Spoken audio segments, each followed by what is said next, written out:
Bienvenidos a Más que una historia. El día de hoy tenemos a una invitada excepcional, a una jovencita de 16 años que en este corto tiempo es licenciada en psicología. Y bueno, podemos orgullosamente decir que es la psicóloga más joven del mundo, ¿verdad? No de México, del mundo, la psicóloga más joven del mundo, que además tiene maestría en educación, que tiene un doctorado en educación por la Universidad de Virginia en Estados Unidos y que tiene 4 certificaciones de la Universidad de Harvard, 2 en educación diferenciada, en pensamiento crítico, en enseñanza de comprensión y además en enseñanza de las matemáticas. Es de veras un privilegio tener el día de hoy con nosotros a una joven mexicana, dulce, bonita, hermosa y además tan inteligente y tan estudiosa. Un verdadero placer que estés con nosotros, Dafne Almazán, el día de hoy. Gracias por estar con nosotros. No, muchas gracias por invitarme. Al contrario, es un placer para nosotros y vamos a invitar a nuestro público televidente a ver una semblanza de Dafne Almazán.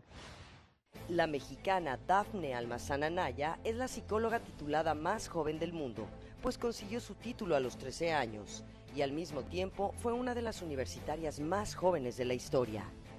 Dafne obtuvo su certificado de primaria y secundaria a los 7 y 8 años. Después de cursar el bachillerato, ingresó al Instituto Tecnológico y de Estudios Superiores de Monterrey en 2012, para cursar la carrera de psicología y una maestría en educación, y fue entonces la estudiante universitaria más joven de ese centro y de todo el país. Así se convirtió en la psicóloga más joven del mundo. Después, Dafne obtuvo 2 certificaciones de posgrado en la Universidad de Harvard, una en educación diferenciada y otra en técnicas de aprendizaje significativo. Entre los numerosos reconocimientos que ha recibido se encuentran el Premio Mujer Tech 2016 y el Premio Nacional de Psicología de ese mismo año. Ha dictado conferencias nacionales e internacionales con gran éxito y en 2018 emprendió una campaña a nivel nacional en defensa de las mujeres y niñas sobredotadas mexicanas.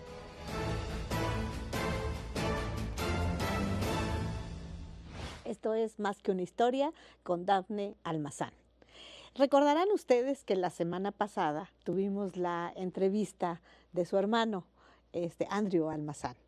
Bueno, pues hoy tenemos el privilegio de tener a Dafne, que es la más chica de 3 hermanos sobredotados.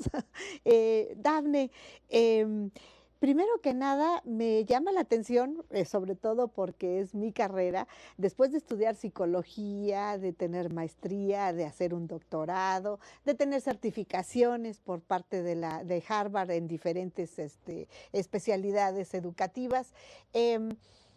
La pregunta, derecho, ¿de dónde surge la idea de estudiar derecho? Yo diría, qué lista niña que está estudiando derecho. ¿Por qué derecho, Dafne?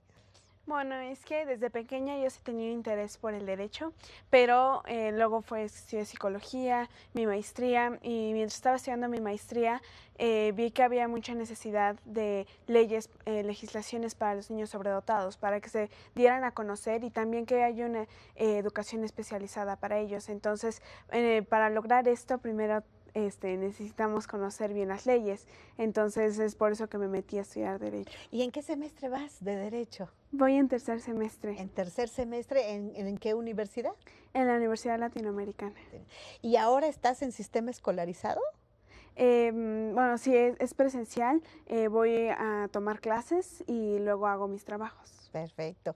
Bueno, tenemos mucho que platicar con Dafne acerca de también una niña sobredotada, una niña con un IQ de inteligencia muy, muy alto, que bueno, ya tenía el antecedente de 2 hermanos mayores que también nacen con este privilegio de tener una inteligencia superior. Y Dafne, pues ya ni siquiera va a la escuela cuando es chiquita. Había habido ya, como ustedes escucharon la semana pasada, la experiencia de su hermano, que a los 9 años pues lo sacaron del sistema escolarizado porque era un niño que se aburría, porque ya todo lo que le estaban enseñando en su grado, pues ya se lo sabía. Y él tenía ganas de seguir aprendiendo y de investigar otro tipo de cosas. Entonces, en el caso tuyo, pues tus padres pues hacen, yo creo, ya primero un examen para saber si tú estás en la misma situación de tus hermanos. Y se detecta que sí. ¿A qué edad aprendes a leer, Dafne? Aprendí a los 3 años y medio a leer y a escribir. Y por eso también a los 5 años empecé álgebra. Ah, las matemáticas es algo que te ha encantado, por eso tienes una certificación en matemáticas. Sí. ¿Y por qué te llama la atención álgebra en ese momento? ¿O por qué estudias en ese momento una materia que se viene a estudiar pues en la secundaria o en la prepa?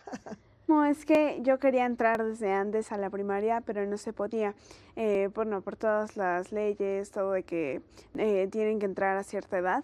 Entonces, todo ese tiempo que estuve después de aprender a leer y escribir, pues me estuve preparando en diferentes materias y una de ellas fue las matemáticas, pero sobre todo el álgebra fue lo que fui aprendiendo. Y ya luego entré a la primaria a los 6 años, ya cuando me dejaron entrar.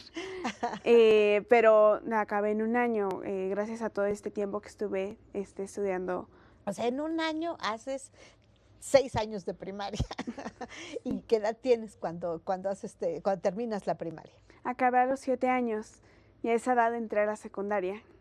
Bueno, pues muchos niños están entrando a la primaria prácticamente a los 7 años, porque en muchas escuelas acostumbran, aparte del kinder, tener la preprimaria. Ajá. Entonces, la preprimaria la hacen a los 6 y prácticamente a los 7 están a veces empezando el primer año de primaria y a los 7 tú ya la habías acabado. Y luego, la secundaria. Igualmente la acabé en un año, a los 8 años terminé la secundaria. No, es que de veras es algo tan impresionante, al igual que con tu hermano, de veras bueno, digno de admiración y de respeto el ver la rapidez con que pueden adquirir el conocimiento y que además lo hacen con tanto gusto y es parte de la felicidad de la vida para ustedes el continuar estudiando y el seguir adelante. Sí. Entonces, terminas la secundaria a los 8 años Sí. y luego continúas con la preparatoria. ¿Y la preparatoria la haces escolarizada o continúas con el sistema abierto? No, también esta ya fue escolarizada, entonces yo sí tenía que ir a la universidad en la preparatoria y por esta razón mi hermana, que ya estaba acabando la preparatoria, decidió regresarse para acompañarme. Bueno, su hermana también es sobredotada, podría regresarse las veces que quisiera. ¿Por qué? Porque también estaba muy joven para haber terminado los estudios que llevaba. Pero fíjense la solidaridad como hermana. Entonces esto te infunde unos valores impresionantes. O sea, la hermana ya acabó, pero dice, mi hermanita va a entrar a una escuela en la que pues va a tener puros compañeros mayores, que también eran mayores que ella, me queda clarísimo. Pero al final de cuentas voy a acompañarla y regresa contigo al sistema escolarizado para estudiar las dos la preparatoria. Sí. Y bueno, terminan la preparatoria. ¿Qué edad tienes cuando terminan la preparatoria? 10 años. Y Dafne, yo aquí te quiero preguntar, ¿cuál era el comportamiento de tus compañeros hacia ti y a tu hermana? Bueno, en la preparatoria, cuando terminé la secundaria, estuvimos buscando varias universidades que nos abrieran las puertas, pero No fue era muy fácil. difícil, Ajá. porque bueno, yo era una niña de 8 años y las universidades pensaban que yo no iba a ser capaz de acabar la preparatoria. Entonces fue esta universidad la que nos abrió las puertas y como ellos estaban conscientes de la edad que tenía, decidieron hacer como un programa más especial. Entonces yo eran clases tutoriales con mi hermana para no tener tanto convivencia con los compañeros. Con los demás compañeros. Ajá. ¿Y terminas la preparatoria en el tiempo normal de la prepa o también adelantas? La terminé en 2 años. En 2 años, una prepa de 3. Bueno, ese era un sistema distinto, que era una preparatoria de 2 años. Ah, ok. O sea, no hubo adelanto en la prepa, es así, hiciste el tiempo reglamentario. Sí. Y después, pero para entonces, ¿qué edad tienes? Acabé a los 10 años. No, bueno, seguimos de todas maneras demasiado a prisa. Y a los 10 años decides continuar con la universidad, Dafne. Bueno, pues si había problemas para entrar a la prepa a los 8, pues yo quiero pensar que a la universidad también había problemas para entrar a los 10. Bueno, aquí ya no hubo tantos problemas como pasé la primera etapa que fue la preparatoria y que las universidades vieron que acabé, que pude acabarlo, más bien ya como que abrieron más sus puertas, pero el TEC fue la que nos recibió, Y entras al TEC a estudiar psicología. sí. ¿Y esta ya es escolarizada o no?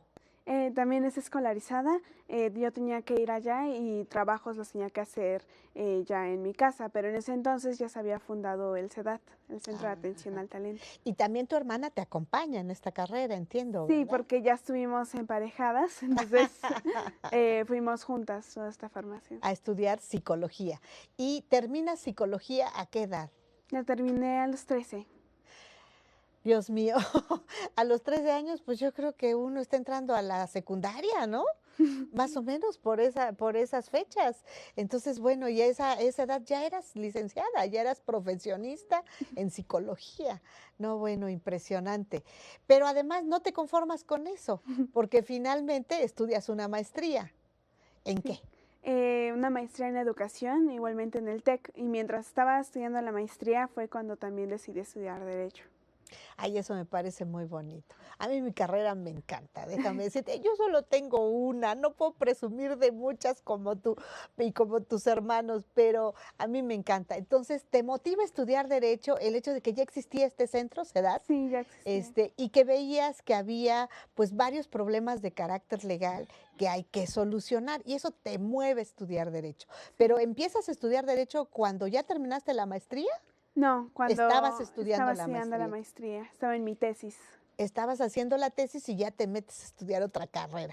Pero también tienes 4 certificaciones. Ah, y tienes un doctorado, ¿no? No, ahorita estoy empezando Estás el empezando el doctorado. doctorado, sí, sí, bueno, está empezando el doctorado y además está estudiando Derecho, pero tienes 4 certificaciones por la Universidad de Harvard. A mí me Sí. gustaría que platicáramos sobre esas certificaciones, Dafne.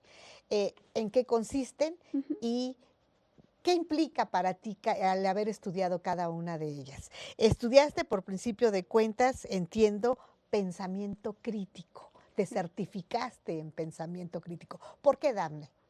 No, es que cuando yo lo hice yo tenía 13 años y en ese entonces se dice que entraste a la adolescencia y la pubertad y esto, bueno, se tienen muchos estereotipos de que los adolescentes tienen que ser de una manera y que tienen que seguir este estigma que es de que tienen que ser desobedientes a sus papás, rebeldes, no sé, azotar la puerta a sus papás, no obedecer, no estudiar.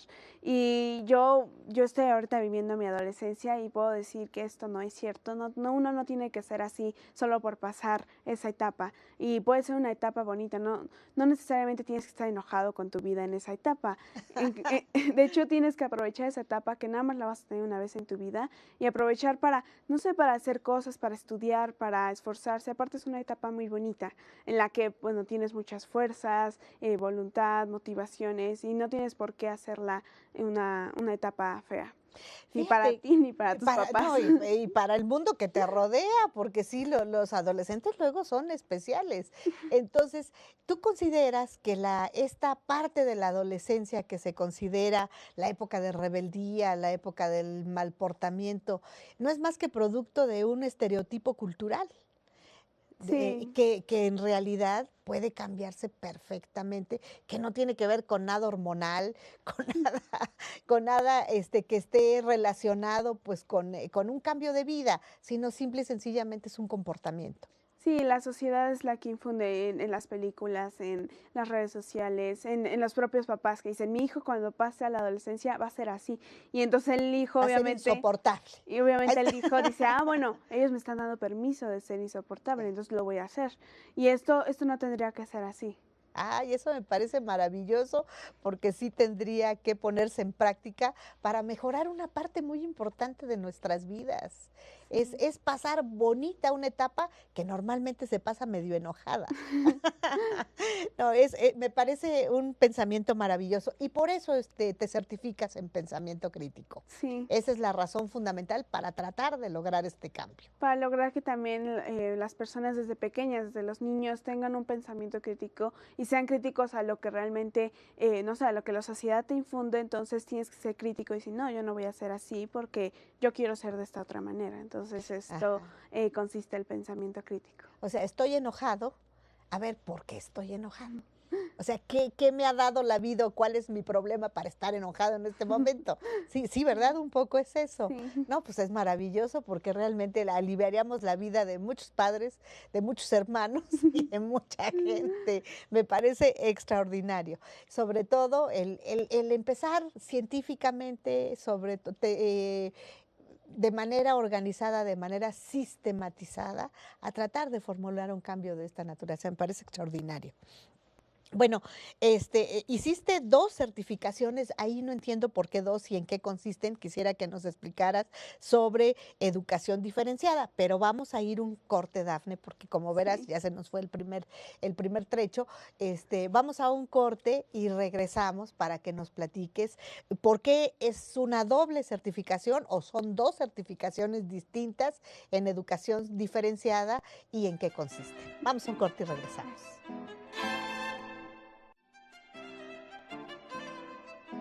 Estamos en Más que una historia con Dafne Almazán, la psicóloga más joven.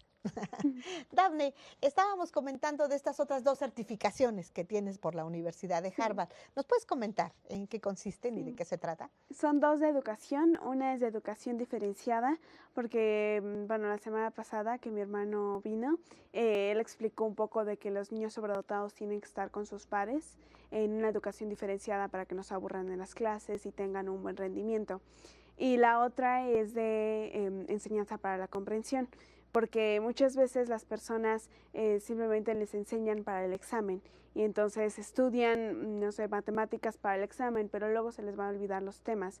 Entonces es un aprendizaje superficial y lo que hay que lograr es un aprendizaje en el que realmente comprendan los temas para que puedan aplicarlos en un futuro. Y se les quede para el resto de la vida, ¿no? O sea, que Sí. no sea para pasar un examen y que de repente haya una pregunta de la capital de tal estado o de tal país y, ay, lo estudié, pero no me acuerdo. Sí, pero eso todo viene desde el kinder, desde que les enseñamos a los niños a leer, a escribir, todo esto se tiene que ir infundiendo, que tiene que ser una enseñanza profunda. La enseñanza profunda significa que desde pequeño estás razonando lo que estás aprendiendo. ¿En Oh, qué sí. consiste la enseñanza profunda? Bueno, esto consiste en que, por ejemplo, si ven historia, no solamente saber las fechas por saberlas, sino también ver los sucesos que hubo y ver que no cometerlos ahorita en el presente, porque luego hay muchos problemas ahorita y problemas que en un pasado se tuvieron, pero no se están dando cuenta las personas que tuvieron esos mismos problemas. Y si regresáramos a la historia, podemos ver cómo solucionarlos o cómo no volver a cometer errores. Ah, eso es interesantísimo. Es decir, no estudies historia memorizando por memorizar, para Ujú. que digan, ay, sí sabe mucho, porque se acordó de todas las fechas, de todos los nombres, de los sucesos. Pero nunca razonó que eso que sucedió en ese momento histórico determinado, en un contexto histórico determinado, pudiera eventualmente repetirse, no necesariamente para bien, o pudiera ser para bien, dependiendo de qué suceso histórico platiquemos, en nuestro momento actual. O sea, la historia no es solamente una referencia, sino un aprendizaje del pasado para mejorar, es para vivir el presente y para mejorar el futuro.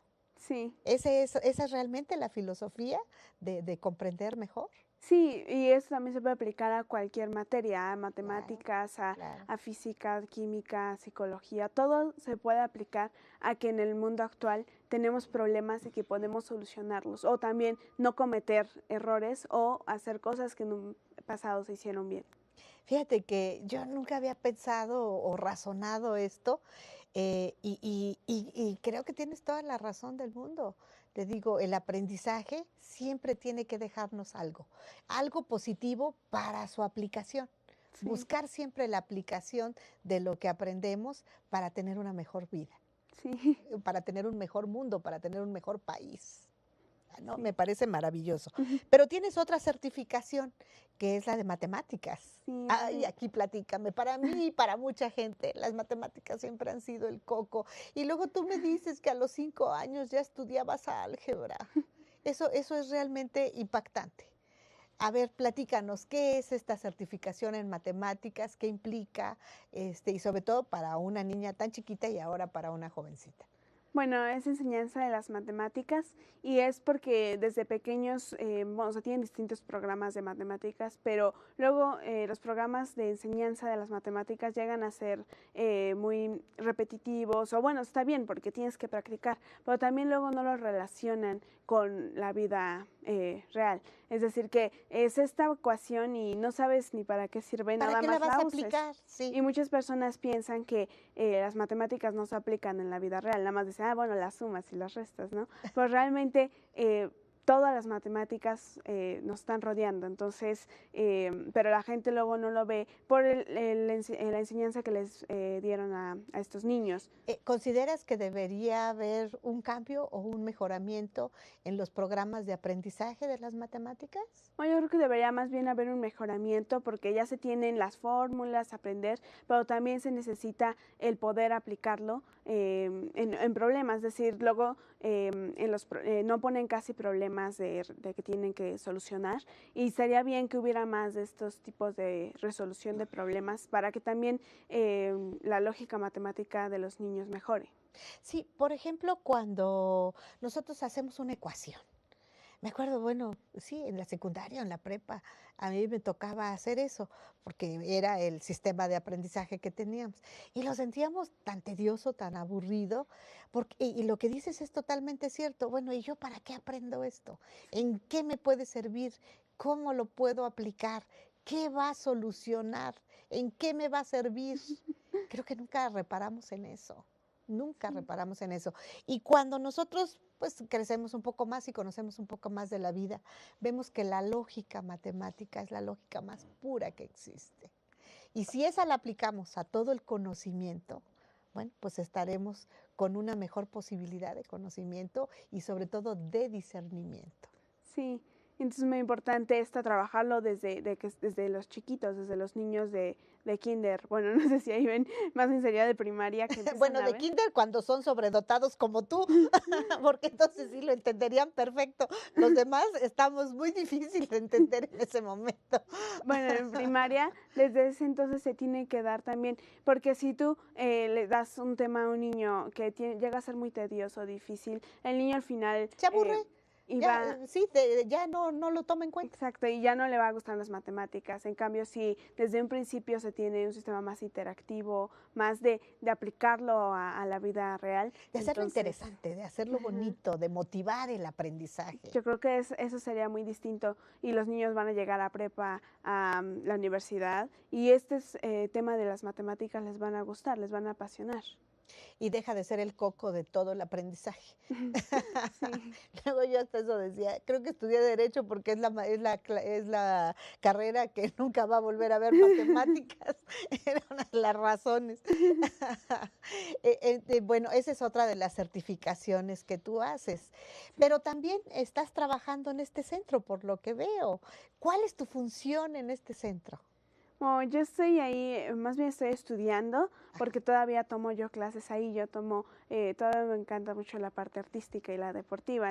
También tiene eso no lo platicamos con Andrew. Entonces tiene una parte artística también el CEDAT. Sí. A ver, platícanos, ¿cómo se desarrolla eso? Bueno, yo creo que en un niño sobredotado, bueno, en cualquier persona necesita la parte académica, la parte artística y también la deportiva para que lo complemente como un ser humano que se va a ir desarrollando. Entonces, mi parte artística a mí me gusta mucho, de hecho, ahorita estoy aprendiendo piano, violín, guitarra, No, bueno, canto y la teatro. parte artística es amplísima como es amplísimo todo el conocimiento académico. Entonces, piano, Piano, violín, violín. guitarra, canto y teatro. ¡Ay, qué maravilla! ¿Sabes que a mí me hubiera encantado, pero encantado tocar guitarra? De veras, y cantar, bueno, tú vas a una reunión y ves que una persona saca la guitarra y empiezan todo el mundo a cantar con ella y la reunión toma otro cariz. Es otra cosa la música en vivo. La música es maravillosa. La Sí, música es el alimento del alma. sí. Entonces, no, pero además necesitas tener mucho oído musical para todo esto. Qué bonito. Y el teatro también. Sí, también me gusta Y mucho. todas estas actividades las tomas dentro del centro. Sí, Aparte de tus estudios de doctorado que estás llevando a cabo, aparte de que estás estudiando derecho, no, bueno, ¿cuántas horas tiene tu día, Dafne? no, es que creo igual como escuché a mi hermano que dijo la semana pasada, todo es cuestión de organización de tiempo. Es decir, muchos pensarían que estoy pues todo el tiempo encerrada trabajando, ¿no? Para lograr todas estas actividades, pero eso no es cierto. También tengo los domingos libres, donde convivo ya con mi familia, juego con mis perros. Entonces, yo sí todavía tengo una parte libre y aparte también la parte de mis instrumentos los tomo yo como mi tiempo Sí, libre. como un pasatiempo, Sí, como un pasatiempo. entonces más bien de una organización de tiempo. No, pero una organización demasiado precisa porque es demasiado aprovechado también, demasiado aprovechado. Dafne, decía tu hermano que ustedes jugaban a hacer como títeres y recrear alguna batalla histórica. ¿Alguna vez jugaste muñecas? Sí, sí, ¿Sí? jugué. ¿Te gustaba jugar muñecas? Sí, yo creo que más bien también depende de cada persona. A mi hermano le gustaba jugar a la historia, otros tipos de juegos. A mi hermana también le gustaba más la lectura, pero a mí también también me gustaban las muñecas, también me gustaba a mí mucho moverme, me gustaba mucho el ejercicio. Entonces, como que los tres fuimos distintos, pero había varias actividades que también hacíamos juntos. Una pregunta, Dafne, eres la psicóloga más joven. La primera pregunta que me surge es, ¿has ejercido la carrera? Bueno, todavía no, porque todavía no tengo la edad suficiente, pero también siento que necesito más preparación. Por eso es que estudié mi maestría y ahorita estoy estudiando un doctorado para poder a los 18 años que ya tenga la mayoría de edad, poder ejercer. Bueno, eso se me hace una gran conciencia de tu responsabilidad. Tienes una inteligencia pues muy superior a la de cualquiera otra persona. Y bueno, eso te ha permitido académicamente pues lograr todo este avance, ¿no? Que no es fácil. Te digo, bueno, uno con qué trabajo acaba una carrera, una maestría, un doctorado y dices, uff, por fin terminé el doctorado. Claro, uno nunca deja de aprender ni de estudiar, pero académicamente en una vida ya tener una carrera, una especialidad, una maestría, un doctorado, pues es bastante. Y en tu caso, a tan corta edad, pues vemos que académicamente hay un desenvolvimiento impresionante. Entonces, a mí me parece muy digno de reconocimiento, Dafne, muy digno de reconocimiento que dices, tengo el conocimiento académico necesario, estoy realmente reconocida académicamente para esto porque tengo la licenciatura, tengo la maestría, estoy preparándome del doctorado, pero mucha gente ejerce sin tener un doctorado, o sea, la licenciatura ya te permite ejercer la profesión. Y tú dices, pero tengo 16 años y todavía me falta adquirir mayor experiencia y sobre todo mayor conocimiento. Por eso estoy estudiando el doctorado. Eso me parece una gran responsabilidad, Dafne. Y sobre todo algo muy importante, todavía eres menor de edad. Todavía eres menor de edad. ¿Y por qué hablas de los 18 años? Pues porque adquieres la mayoría de edad. Entonces eso habla de una gran responsabilidad tuya, de una gran conciencia de lo que implica el ejercer una profesión. Sí. Eso es maravilloso, de veras maravilloso. Me parece importantísimo. Derecho lo estás estudiando en la Universidad Latinoamericana Sí, y dices, ¿estás en el tercer semestre? sí. Tu idea al terminar el derecho no es ejercerlo, sino aprender todo lo necesario para dentro de ese aprendizaje tomar lo que haga falta para mejorar la educación de los niños sobredotados. ¿Esa sería tu idea? Bueno, sí, también me gustaría en un futuro ejercerlo, porque es una profesión realmente, es una carrera muy bonita, muy interesante y tiene muchas ramas, entonces sí me gustaría en algún momento ejercerlo, Ejercer. pero por lo mientras cuando esté ejerciendo la parte de educación, usarlo como una herramienta. Sí, tú decías, la ley necesita actualizarse en este sentido. Tu hermano nos platicaba de que ya se reformó un artículo de la Ley de Educación donde ya se reconoce a los niños sobredotados. Que por supuesto esto significa un gran avance. ¿Cuál sería la idea de una legislación óptima en materia de educación para niños sobredotados? Bueno, ahora ya que se les reconoció es más bien dar un apoyo. Por ejemplo, si hay leyes para las personas que tienen discapacidades, igualmente los niños sobre todo son una minoría y entonces se les debería dar una ley que los apoye, es decir, por ejemplo, que necesitan una educación diferenciada para que también las escuelas no quieran medicarlos, porque con eso pierden sus capacidades y eso tendría que quedar prohibido. Entonces es como más sobre esta área de que intentar que no les quieran bajar el coeficiente intelectual por una confusión que se tiene con otra, con el déficit de Y a atención. lo mejor ahí también habría que reforzar un poco más la parte médica en este sentido, ¿verdad? Sí. La parte médica para poder tener el diagnóstico adecuado y no medicar a una gente que, pues, lejos de ayudarla, la está uno perjudicando. Sí, porque aparte es como si fuera una enfermedad, o sea, tratan a la sobredotación como una enfermedad Cuando no lo y no, no es. lo es una capacidad que los niños sobredotados tienen que aprovechar. em, Algo que a mí me parece muy, muy importante es preguntarte, ¿cómo ha sido el comportamiento de tu entorno, Dafne? ¿Cómo te has sentido en tus relaciones afectivas, en casa, con familiares, con compañeros, con amigos? ¿Cuál ha sido esa relación afectiva? Como yo nunca estuve en sistema escolarizado, yo nunca sufrí rechazo escolar.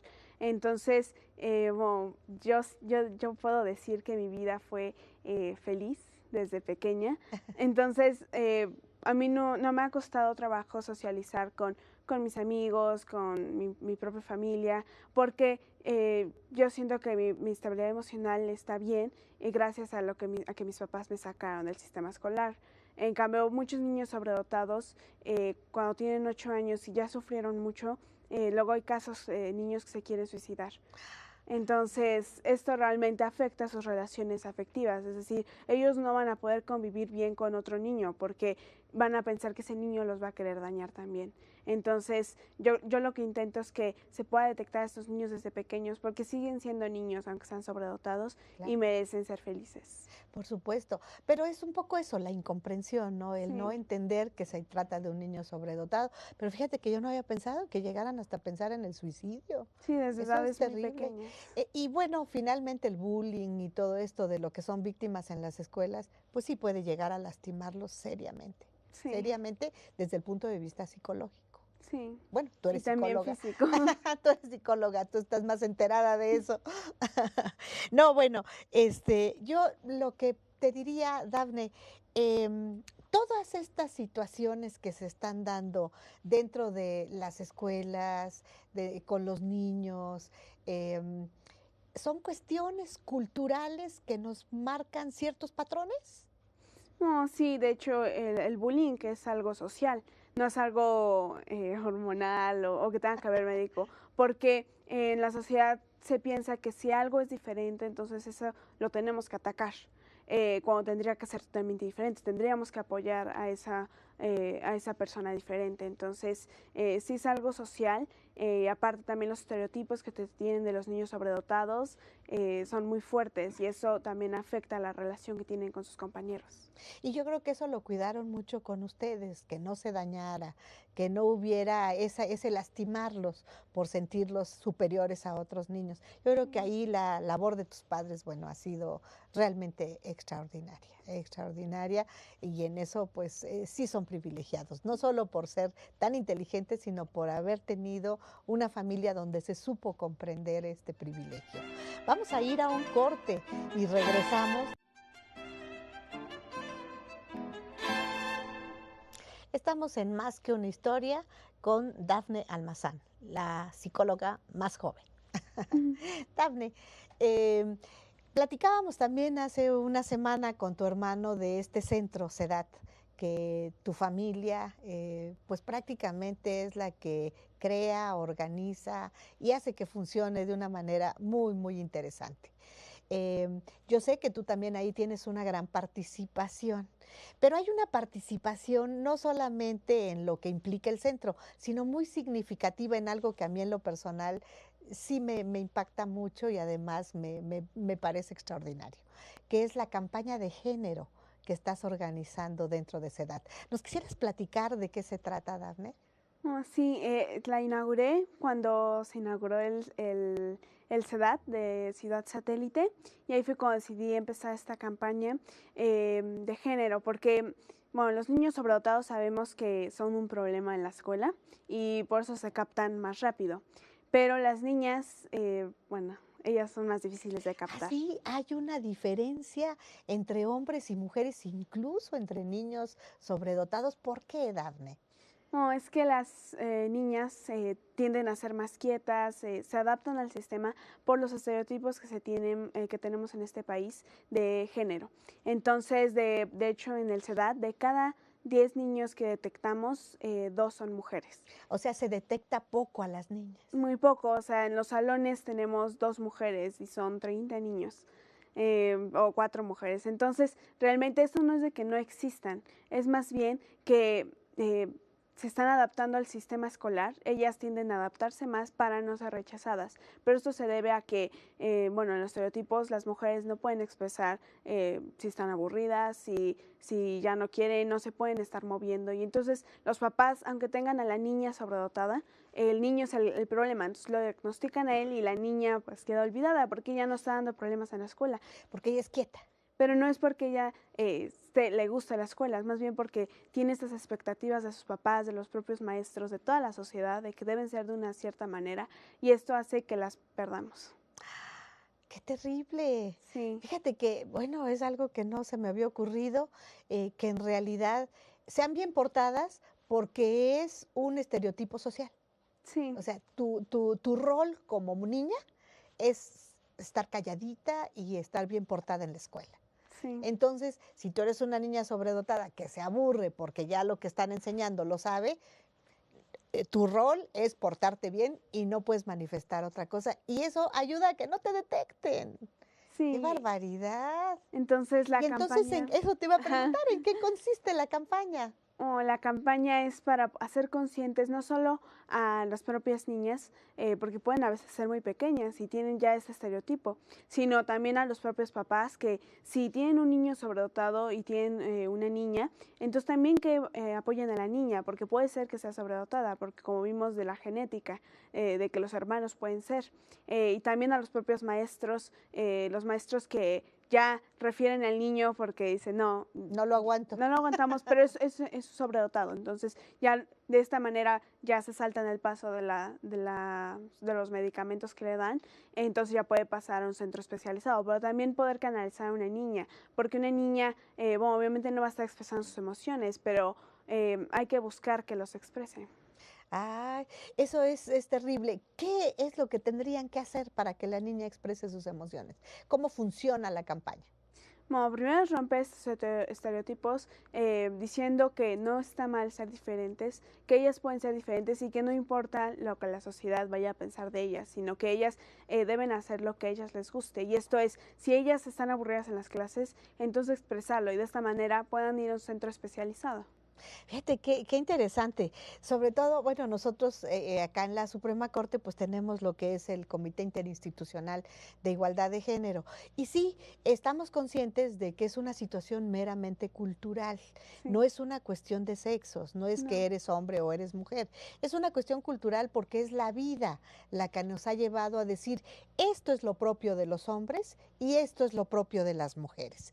Entonces, las mujeres pues no pueden hacer cosas demasiado varoniles porque se desfeminizan, y los hombres, bueno, ¿cómo van a lavar ropa o van a hacer trabajo de casa? No, no, no, eso es para las mujeres. Entonces, ese tipo de cosas es lo que realmente va creando una cultura. Pero fíjate desde dónde se da, para no detectar la inteligencia de la mujer, eso es terrible.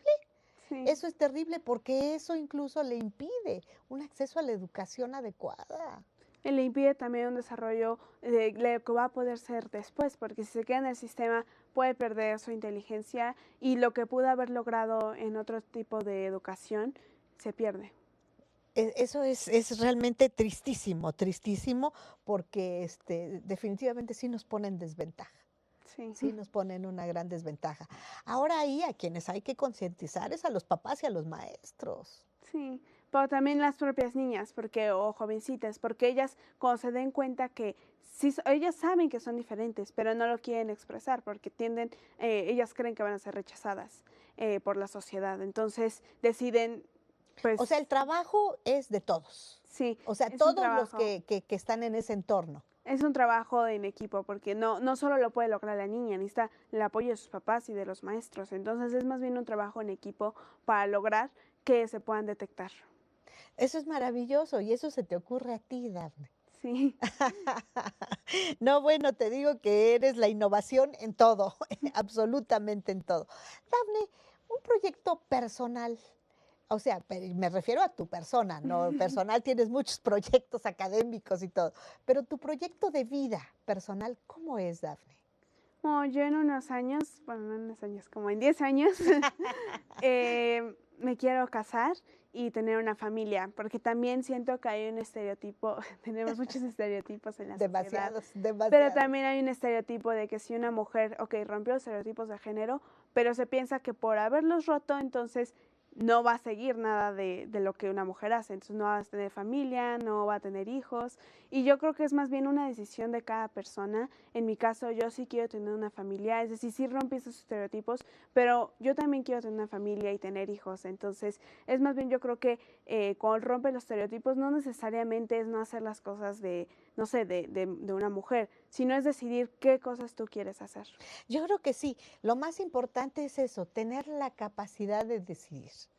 Hay mujeres, tú lo estás diciendo de manera muy puntual, que decimos, yo sí me quiero casar, yo estoy casada, y yo digo, y soy muy feliz, y tengo hijas. Entonces, bueno, pues eso queremos. Pero también hay mujeres que dicen, no, yo no me quiero casar, o yo no quiero tener hijos, o me voy a casar, pero no voy a tener hijos.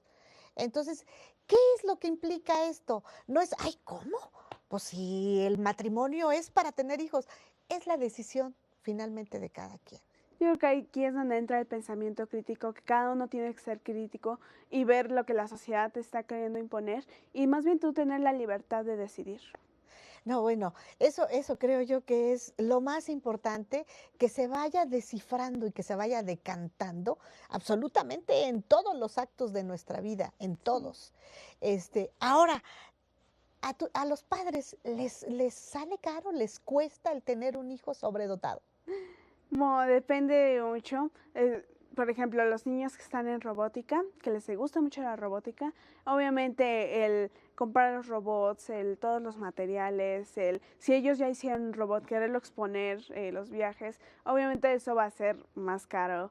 La educación del niño sobredotado, pero también hay otros niños que les gustan más las partes de los idiomas o les gustan más las partes de las matemáticas y aquí no necesariamente se necesita tanto dinero para mantener esta educación de ese niño.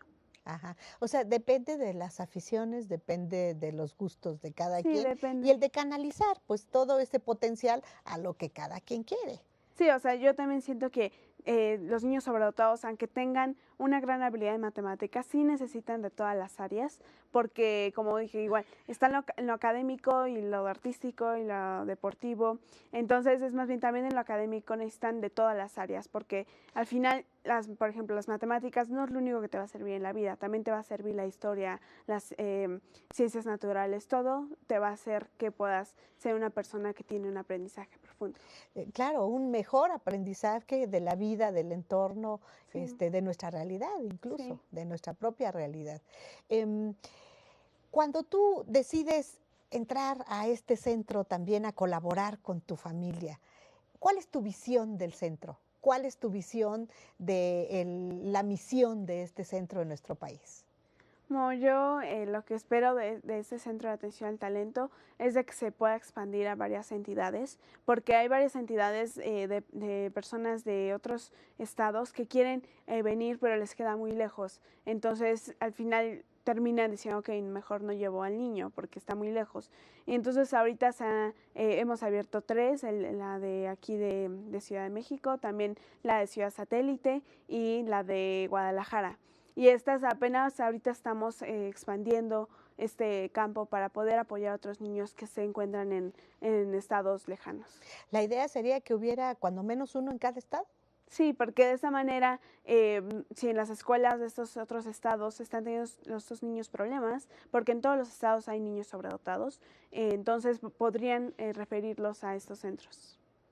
Eso sería maravilloso, realmente. ¿Y tú crees que la Secretaría de Educación Pública podría en un momento dado establecer escuelas de aprendizaje especial para este tipo de niños?